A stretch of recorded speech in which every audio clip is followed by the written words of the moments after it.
Matamgi Manipuri Wari channel asibu tabiriba khwai pomnamakpu taramna okjeri. Ngasi sumaushagom mayamgi mafamda Toungamba 13 suba tangkak amok puduna lakjeri. Punna taminarasi. Numidangi chak ising chamba loiraga Nungcthoi kana janglai. Kuirabani ma phone yengdaba. Miss call mayam ama lerami leinagi. WhatsApp to changduna leina da message thai. Leina, ai haukraba wari ningsingarigi. Ai bunung shiba magaso ai nakshina na bahonarage. Message to deliver taude thorakduna leiriba chatsingduda ngaihak yengi. Leina ngamba kesona tharakpa save tawdriba number aduga kanana khangdaba unknown number dugani magi chat yaurisi. Ngayhak samyengamaga save tawdaba number anidu chatay delete tokthoi. Tanjaduda ngambagi message pasilai. Online adum leraga kem hairakdaba. Paibagi emoji amaga shu yausilai. Message to ubada nukfit tawrai Nungcthoi.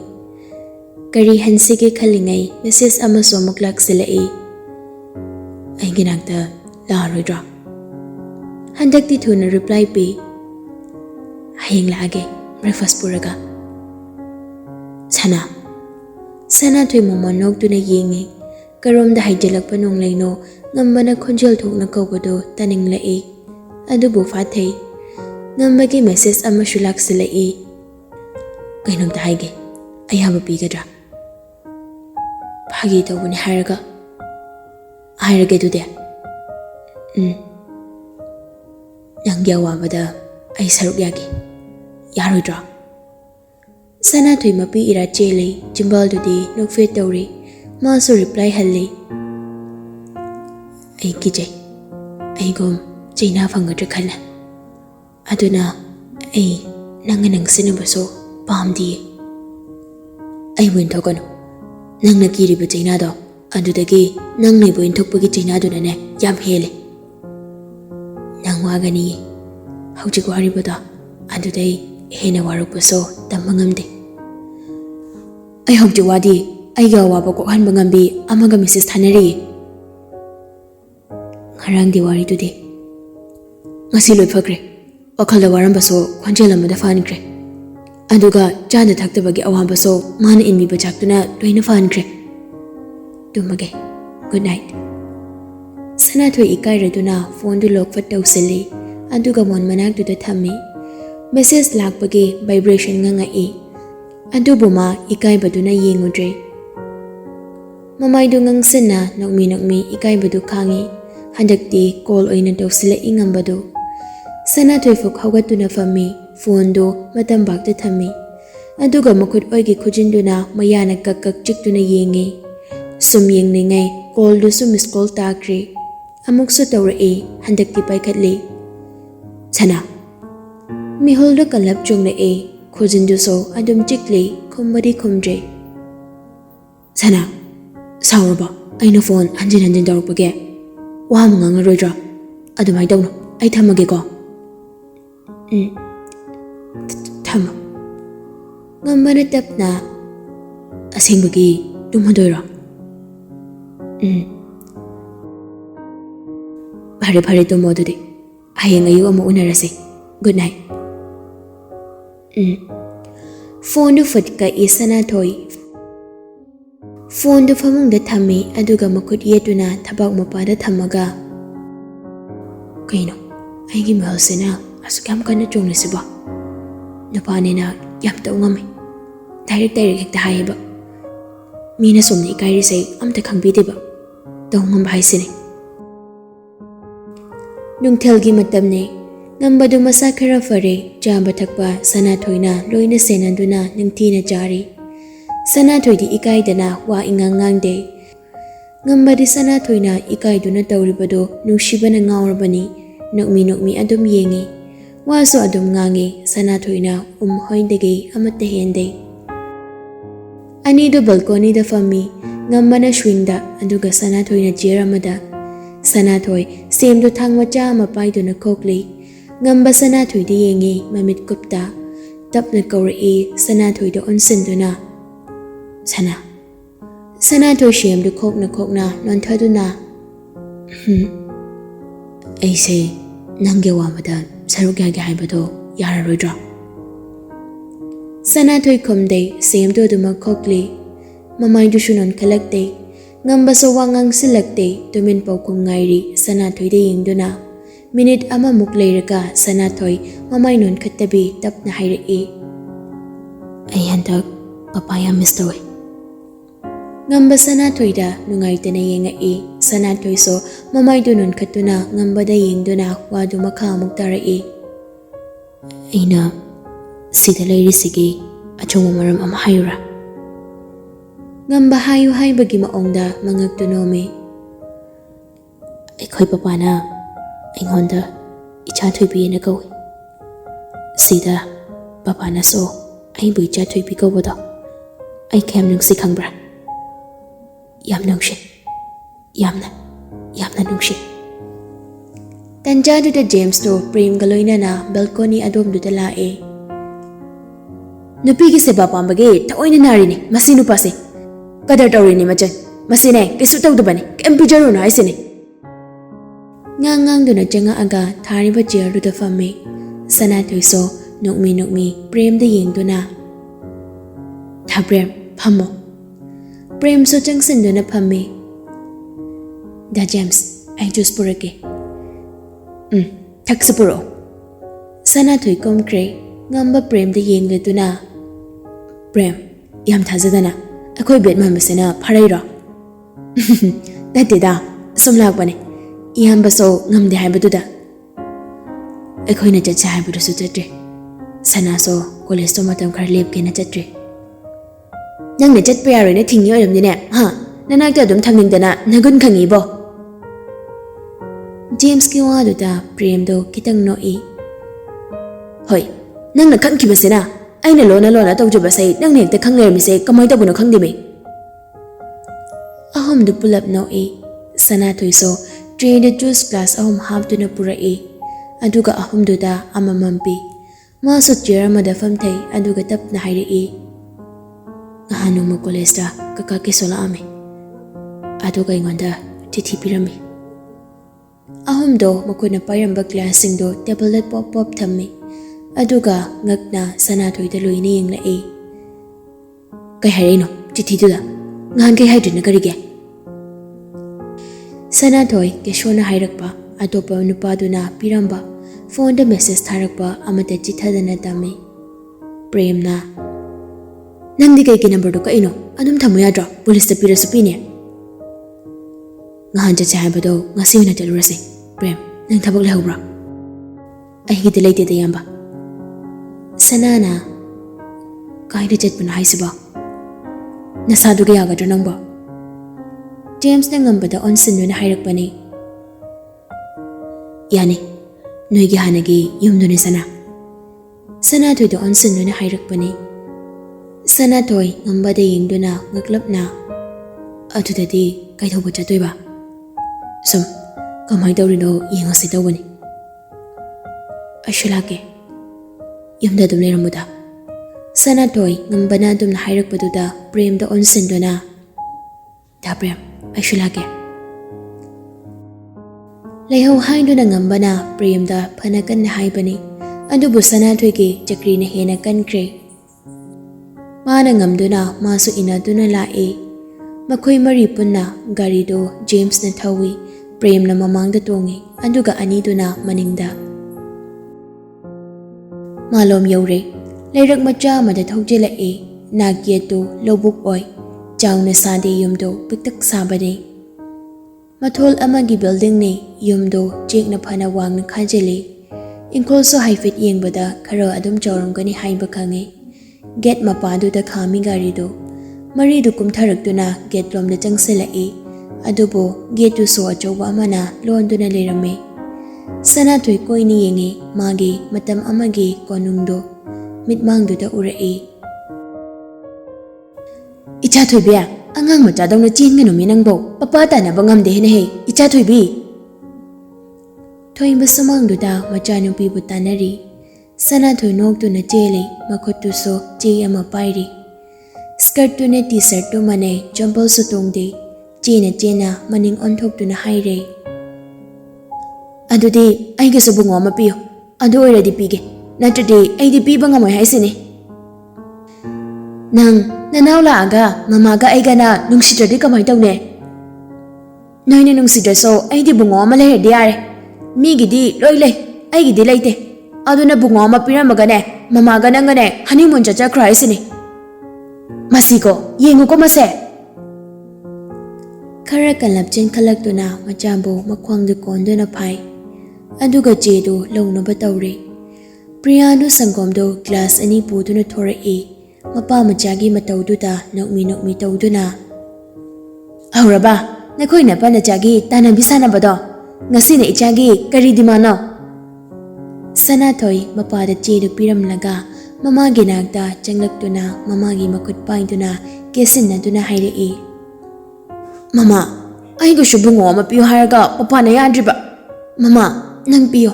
Ay mama na hina nushibigeba. Thoibaga Priyaga do yengnaduna nokli. Sana. Ngambana kaurakpududa Sanathoidu wakhal khanglak-lae. Ira thangna mathanta mamai nonthaduna momon noe. Halasira. Ngambana hangakpani. Sanathoi sor sangna hondoktuna kapningbagi phungatlaklibudu phathai. Nakanda leplamba prem do changsilaktuna hairei. Thoi, wakhal hena khanganuse. Lao, halase yamda. Mamai do prem do onkhatuna. Halase da prem. Mari do gari da kakhalae. Sanathoi mamai do thongnangdagi yumlomda handuna amuktangi yengami. Aduga machinduda taplopna soli. Mama, ayamuk lagi ko. Ayimbo ngaibiramu ko. Pariso hostel da thamkre. Wardena school authority da checksina senaduna. Sanathoi sho ngambada koibadu khara makhaidi phare. Ngambana so free frank oina loina baduda Sanathoi na so koidana loina rakpani. Nongma kana so yauda ngamba James kaloina na keso hoida lae. Mathon ahumgi oiba building ni. Park na chawna sabani. Chikpal na koina wall khai. Security laite gate sulolamde. Hangdokduna changa aga sumangda leptuna ngambana hana kawi. Mi leibro, yumsibo kana lege.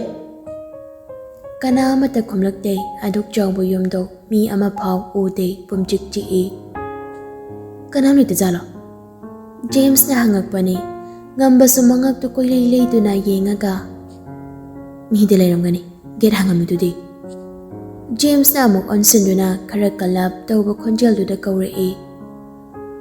Ho, mi leidro, kana lege, kana namto unazage. Kaishu kumlaktrabaduda James khoidau shogalae. Karino, mi ahingbamda leite jalo. Nate, mi asiba thampham laba. Adu rasho senanaba ahingba madi leifam thoidana. Loisira jalo. Tanjaduda khara ahal oiraba nupa ama makutta phadi ma paiduna thorai. Aha, imunga, kana hangbano. Khura, sibo kesogi yum oibiraba. Mani, kari matangi na. Khura, sumdawani. Akhoi simag unaraga lamtugi oiba wari khara sanagadaba. Ahaldo ngambaga James kada khongdagina ton fawpa amuktang yengae. Aduga imunglomda onsaladuna. Ay, Indo. Phamnaba anita bapana puthorao hey. Ay tabro. Mangonda sofa tharibado makhoi ani oi. Adubu karigi pita puthorao haiduna thawdariba. Ngayhak chamamnay anido. Ngambana ahalduda. Yarni khura, sumlepki. Ngangna ringayduda miyay chelami nupi amana plastic chair ani puthoragduna thuklaklaga sumangduda thai. Ahalduna makhutuna ingit tawduna. Phamamu. Aine ibungo keso kauthorake. Lepliba nupiduda amuk onsinduna. Charhai, mahira karino amase mucho. Nupidusu karisu khumamdana adum changkre. Ahaldusu tungtha mangtha inaduna changkre. James changkriba aniduda second khara yenguraga ngambada onsinduna karino kaino mi tawdra oi akoi shibo amang asoidawna uba malmam su yauri yam lakning naga lakpi type taka anido machinga do haifet paithoi ahal nupado amuk thorai makuta plastic chair ama paiduna chair do makoi anigi mayoknana thammi aduga haire ngayak ngai biroi bungo thora ani oi kora kaishu kaidida minute manga muki matung keso do thorai mapina na setle kadai danoma jatkadawba mali ngambadi ma masak fajena khangi aduga James di pakna laksan bangamde Pisum haifet suktuna ningsingna bahotnai adubu ma ningsing bathoktre jingsinduna ma suphami kanano noibo kai thabakino khangdabagi ma ongda hanglakpani ngamba machinbaldo jingkhatuna haifet noi usittana aduga hairi kainone wari se direct adom point adum lakjarage sana thoigin ko se somna lawi haina aina dajaba ada inko se akhoi mo handok jarage kayano hapu haiba paisa do ai dum hapage keso do tu chingi khudang do furit khara ta khatuna letpani furit na thungda ba saruk tu da tu chungbagi tu khong sing do chap chap tingkhalak pado ngamba oi keso di ai gini haina lep khiba pot amada amuk hana pithokte aduna ngasi gi sisu pirara ai thabak khara sale adudi noi haladra James do wangangi haiduna tawbani adubu ngambana thatuna oi adudi akhoi mokthongna badawrake ani do hawatli ngasai chair puthora amba nupi do tray da cha cup ani haptuna puthora e hanne ngamje ani do adum thora e nupi do su leptuna lehawre gari manung dane James isau kanna langli akhoi na lai sei yelo harakani habse khangna khangala lai na traba aduda nangna mina yelo haraga adum lai sibo ai ne ko khoidau se sum saw ngakani ko napa moi gi se manung do wayam leire ai sanaga hana wari sada bayadre kai wari nang yumda hana thilamage yare tin deso ikong pali adum chachakrage auto da jat haira senhoran manba nang aingonda ne ko yam hong no hai ngamba James po mayumda thilamlaga ma mayumda halakli thong he kansin baga konjal hauna kawi sana memchano kijalom de gi thora e ibhemadi asom maninglom gi ingkhol da lekhibani ngamba wa makha taramdana maninglom da la e sana thoido phaidom haigatuna thariba morok marak tuda thumok macha ma paiduna morok kan hekli ngamba ingkol matai tu da leplaga haurap lawi oi sana thoi ngamba nan lepliba dom ding la e aduga khudom biduna machinna thami prap ngamba na leiriba adom da lagduna develop na haire hauna kogun hairaga suktok tu na hairak pani ngamba nangmi sana thoi de yingduna nangonda kanana ingkhola jangaga marok heu haige aina hekpani ngangsang ngangaga panbaduda yam hekningba adugi hekpani lao ainga wari saruse kai wari sida dum sase ai marok hekpaloi tri oh sida sase ba nang aina nungsiba sei nasana yaraba sana thoi mamai leithokduna yumlomda changkhige tawbaduda ngambana noklega ai fagi dawani ne hei sabiroi adugi amna sahaningdaba wari do ai sabiroi ko ngai khomi nang ba sana thoi ta senade oh fai ta sinadabani na natung ko inage khangni ba sana thoi mamai do fat leithokduna khut hamuki balcony de leibiramo ngamba balcony da famduna sana thoi lakpa ngairi sana thoi shumoli lai jangsanuna maso chera mada fami kai warino ibani se nungsina doba kyamali kena hangi doba ai chalage Fagi tawani mi. Asing budi oi bujani. Ado nang sautana ba fagi da dum tari dana. Kai wari no sandoi ba. As ai amuk dana ja khang de he chak in bi na ba. Ana ba se khangoi mo in nge he. Sana thoi khomlak tre ngamba sor asang ba muk dang hondo e. Ado ga shakfam do serious oishin mama ongda sana thoi do ying duna. Sana ai nang ga dor ba wang se nang munungai haloi hai badi ai khangi. Adubo ai yam khangninge. Hangura hanganura. Sana thoi ngaklap tawa sakfamda ngambada yinga e.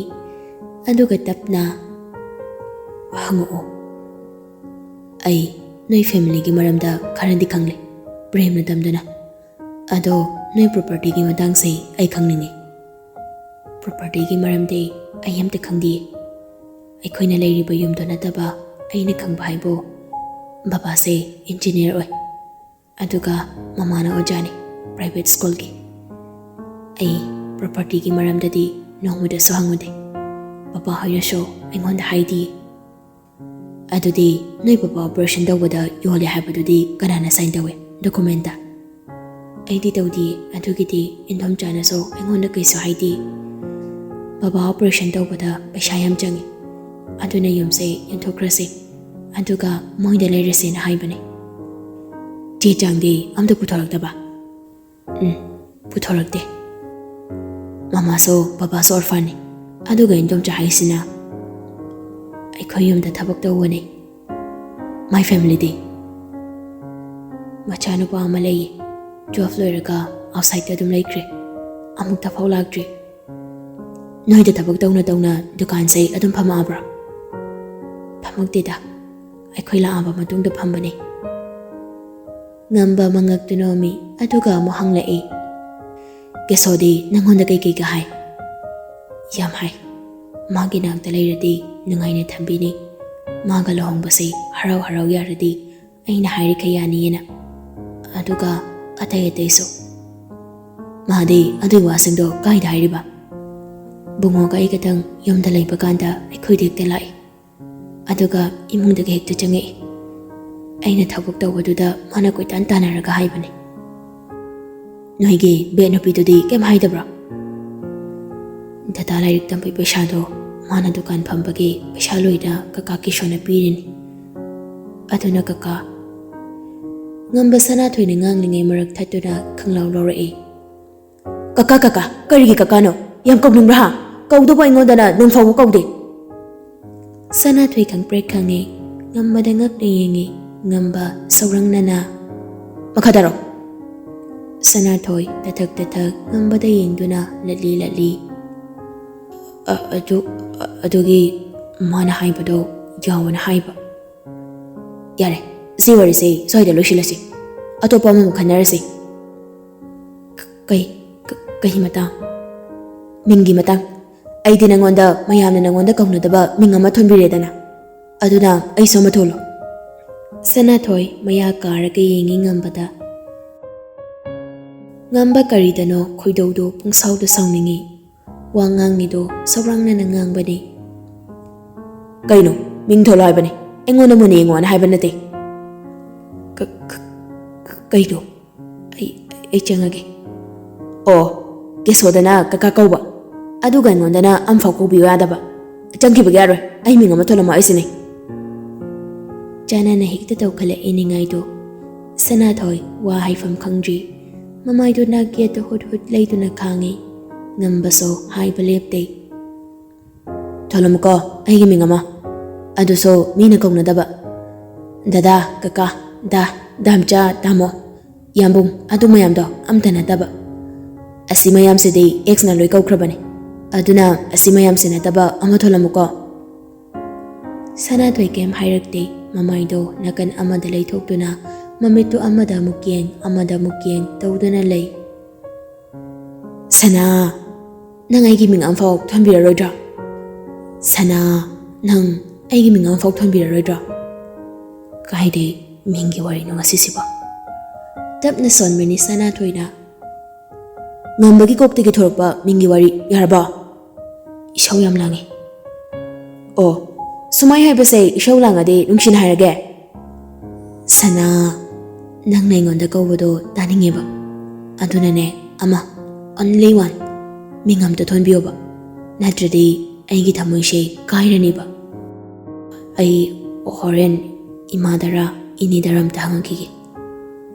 Ngamba bamit kadu laukthokduna Aingonda kaunaba mingdo akhoi madang deba phatchaine. Ai changage. Horen jaktokpagi message thanabado aduda hainge hairi chango. Adu nadradi aidine koini nadoine. Sanathoi kishu khumamdana hogatuna chatre. Ngamba nokmi lauhori. Horen haiba haibaduda yana record de